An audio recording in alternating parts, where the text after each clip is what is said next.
welcome everyone. I want to start now talking about new QEMU technology that we've used in the new version of virt-v2v.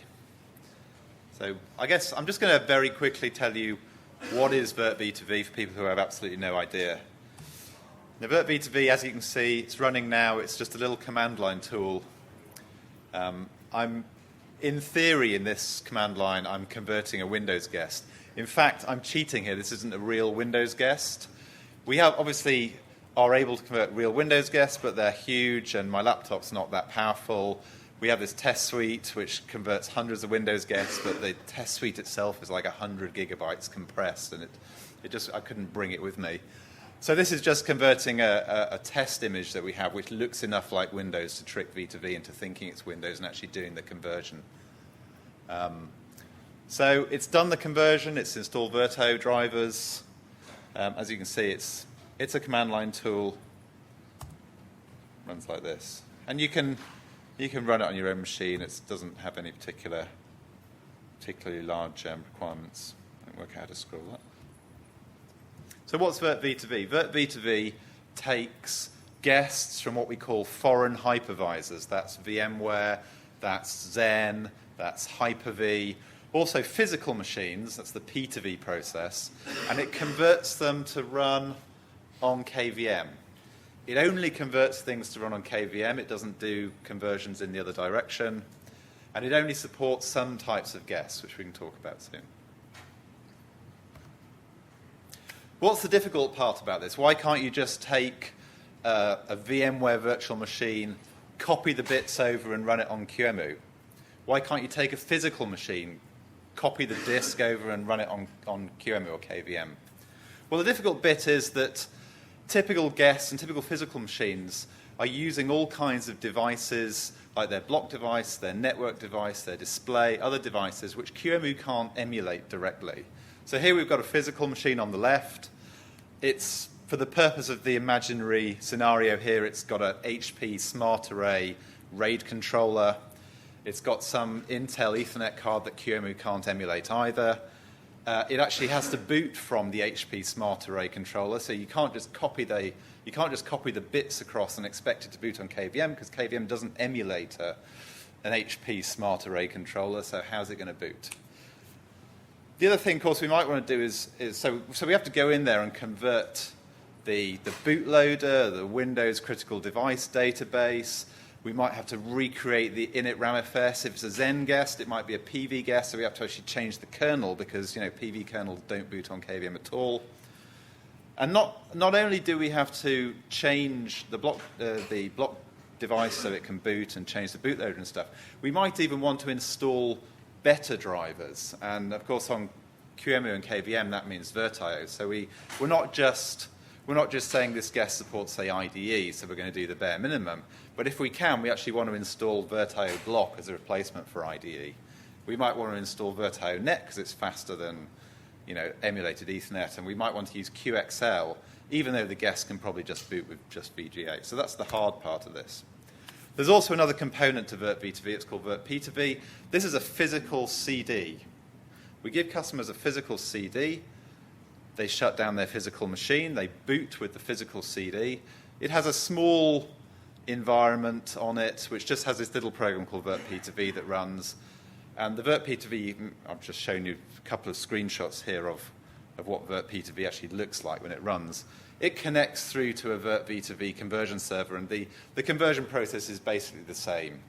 Even for virt-p2v, it's just using virt-v2v, but the P2V front end just handles how do you get the disks off the source and onto the destination. We started writing this program in 2009. That's what we call the old, or the 0.9 version of virt-v2v. And by about 2013, the developer who's working on virt-v2v changed over to OpenStack, so it was essentially unmaintained upstream, but it was still being used. It had a number of problems, unfortunately. One of the major problems was the order in which the tool worked, and the main problem here is it actually copied the source disk onto the conversion server before doing the conversion. Now, source disks You think about a VM, it might have like a 16 gigabyte hard disk. A physical machine might have like a real 2 terabyte hard disk in there. So you've actually got to copy the whole of that. It wasn't very clever about how it did the copy. I think it had a bit of sparseness detection, but that was it. So it basically was copying the whole of that source disk. Could take hours, and then it would do the conversion. And of course, conversion is very data-driven. Of these 2 steps, copy or convert, the one that's actually going to fail is the conversion. Now, you can imagine this doesn't make people very happy. You schedule, say, an 8-hour downtime to do a overnight to do a v2v conversion of something. 3 hours into it, you get to the convert stage, and that fails because of some configuration thing that we just can't handle in that guest. They pick up the phone to Red Hat support. Yeah, you say, well, sorry, could you try to enable debugging so we can find out what's really going on? And, sorry, I know you're into this 3-hour conversion already, and yes, you will have to start the copy again, and we'll find out in 3 hours' time, and so on. This doesn't make customers super happy. So as I mentioned, by 2013, the tool was pretty much unmaintained. And I came along in 2014 and started to, say, well, what can we do to bring this back into supportability and maintain it? And I looked at what had happened in QEMU in that time. Because QEMU in 2009 was I don't know what even version that was, 0.12 or something. QEMU in 2014 is a much more advanced tool. And as a result of that, I was able to use new technology, and this is what the talk's about. I was able to use new technology from QEMU to make the new version of virt-v2v much smarter and much faster. And in particular, I was able to swap around the order in which these operations happen. So it now does the conversion first, which means, we don't always fail. It's a pretty good tool, but sometimes it fails. But if it's going to fail very quickly. And a nice outcome of this as well is that the copy part of it is now much, much quicker, and that's because of the new QEMU technology that we're using. So to talk about the new technology, I'm going to go in and tell you how the new virt-v2v works. So this is how the new version works. What we do, first of all, we create a QCOW2 overlay. So we're running virt-v2v on a virt-v2v conversion server. We create a QCOW2 overlay on top, and it has network backing disks. The network backing disks are pointing back towards the remote source hypervisor. Now, it might be using the curl driver in QEMU if it's going to if it wants to get off, pull a guest from VMware.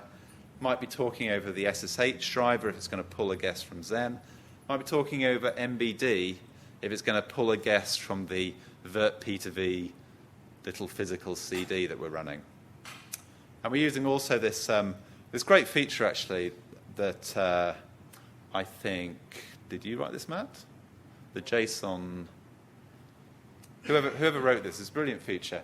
Instead of using like really complicated, long QEMU sort of URLs, that sort of strange URL format that QEMU has, you can now use JSON to encode a load of data on the command line in QEMU. It's a brilliant feature.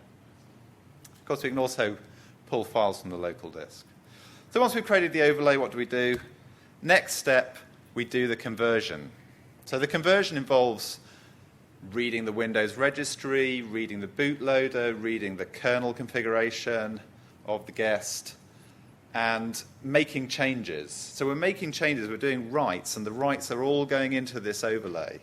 They're not, of course, the primary rule of v2v or p2v is that you never, ever, ever modify the original guest. The original guest is effectively your backup in case things go wrong, and you never touch it. So we're doing writes. The writes are going into the overlay, and even better, we're enabling a new feature in QEMU that didn't exist until a couple of years ago called copy on read, and that means that every time we read from this remote server over the network, the red block gets cached into the overlay. So we never read a block from the source twice. We read at most once from the source. Next step is to do fstrim. Now, until a few years ago, fstrim didn't really work in QEMU, but now QEMU has superb fstrim support. Now, what fstrim is doing is essentially marking out all the parts of the disk that the guest cannot possibly be using. And by that, I'm talking about things like unused bits of file systems, deleted files on file systems. They're not necessarily 0, but we can use fstrim to mark them as being unused. The mark goes into the overlay as a qcow2 cluster, which is yet another new feature of QEMU. And this can massively reduce the amount of data that we'll eventually have to copy. I mean, I'm talking about a copy that might have taken hours if we had to read all of this useless data that's just not even being used, now might become minutes. Of course, it's not magic. It does depend on how much data your source VM is actually using, because if the source VM is mostly full of data that it's using, it's still going to take a long time to copy. But for many, many guests, this dramatically reduces the time taken. And the last step is the copy. So we've done the conversion. Now we do the copy. We're using qemu-image-convert. Qemu-image-convert is like CP but on steroids. It's like copy on steroids. It's extremely efficient. It does sparseness detection automatically, and it gives us also a free opportunity to do a format conversion. So to, for example, convert a VMDK file into something more reasonable for KVM, like qcow2 or RAW, sort of more native for KVM. So this step is super fast. Because we've done the fstrim, we don't even look at blocks that aren't going to be used. Because we've done the copy on read, we don't have to go and read blocks that we were reading during the conversion step. And of course, the blocks which we wrote also just come from the overlay. They don't come from the backing disk. So here's my summary of the new features that we use. Curl was actually written by Alex Graf in about 2009, but unfortunately, over the years, it has slightly bit-rotted. It has literally stopped working with modern versions of curl. Matthew Booth, who's here, fixed all of that, and now it's actually super great and works really reliably. That allows us to access VMware vCenter. I added a feature for cookie support to the curl driver, which allows us to save the authentication information for the VMware vCenter. And Daniel Barbosa added timeouts, which is another essential feature for VMware access. Second feature we're using is the SSH driver. Well, I wrote this. It does need a lot of work, unfortunately. But it does allow us it allows you to access things like Xen. Or basically, if you've got any remote server and the only thing that it's offering you is SSH, but there's a disk image on there somewhere, you can use the SSH driver now to access that. It uses a thing called SFTP, which is like this SSH's file transfer. It's got nothing to do with FTP. SSH's file transfer protocol. Copy on read, I think that was written by Kevin, I think. Great feature. Really, really improves the speed of conversions, particularly when your backing disk is a network block device, which is inherently slow, so you don't want to be reading stuff twice. Discard and fstrim, mostly done by Paolo a couple of years ago. QEMU now has excellent support for fstrim and discard, where it didn't really work for quite a long time before that. And I added support for fstrim to NTFS 3G, so now you can do this for Windows guests as well. And this is the thing which reduces the size of copies dramatically. JSON paths, I've already mentioned, much less error-prone than trying to form QEMU pseudo URLs that they used to use. And qcow2v3, many enhancements, many performance enhancements, of course. But the most important one for our point of view is the support for zero clusters, which makes fstrim work for us. Okay, competitors. So while we've been busy converting guests from VMware and stuff over to Xen, there is a major competitor out there who's been converting guests from KVM over to VMware. And unfortunate to say, they're doing it quite well. They're actually doing it better than even the new version of virt-v2v. So I'll tell you a bit about how this competitor works. They install a daemon inside So the daemon gets installed inside the guest. And while the guest is running, so the guest is still going, it's still servicing customers, it's still a database servicing requests and all that. The daemon sits there, it hooks into the kernel to find out when something is written to that guest's disk. And then it does basically a live storage migration. So it starts at the beginning, copies the data all the way through the disk, sends it over to the VMware server. Of course, during the time taken to do this copy, maybe some blocks have been written which were already copied, so and it knows about that because it's hooked into the kernel. So it goes back and it writes those blocks, and eventually, you know how live migration works. It does a kind of conversion. Eventually, it converges on the right answer on the VMware guest. Then what they do is they shut down the source, ordinary shutdown. Then they do the conversion over on the VMware server. So that's the changing the bootloader, installing VMware's tools and so on. And then they boot up the guest on the VMware server. The important thing about this is that the downtime, there is still downtime, but the downtime is quite short. The downtime is just the time taken to shut down the guest and bring it up over here. A little bit of conversion, but that doesn't take very long. When the copy is being done, the guest is still running. Our virt-v2v program, when the copy is being done, the guest has to be down. So although it's quite fast, the downtime is still much longer. Now, it may be that we decide to go with this approach as well. It does require considerably more development resources, shall we say, than we have. VMware is a much bigger company than Red Hat, and I'm sure that the competing company has probably about 10 or 100 times as many people working on this problem than we do. It does mean that, for example, you have to have implementations for Linux, for Windows, and of course the real value of v2v is that you can convert really, really old guests like Windows XP and RHEV 3.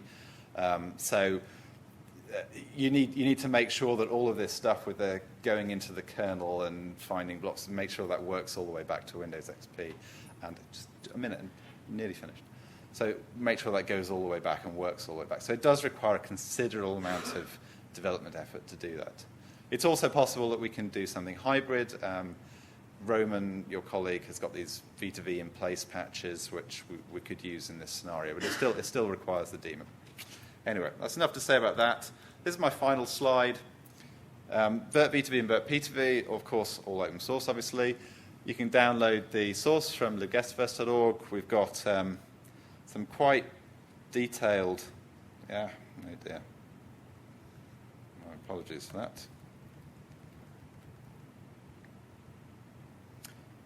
We've got some quite detailed manual pages here. That's the one for v2v, and this is the one for p2v. They're available online. The software is available right now, Fedora 21, RHEL 7.1. RHEL 7.2 will have p2v in it as well. It's in Debian, and it's in Ubuntu 15, but not Ubuntu 14.04 yet. It's already been widely used by Red Hat's customers and people in the community, so there's a good chance that it works, but please look at the manual page, look at the list of supported guests and list of supported hypervisors, because if you go outside those lists, it probably won't work. And I just wanted to sort of have a shout out to many of the people here who've worked on virt-v2v and virt-p2v. A few of them in the room here. So that's the end of my talk, and if anyone has any questions, please ask away. Yeah.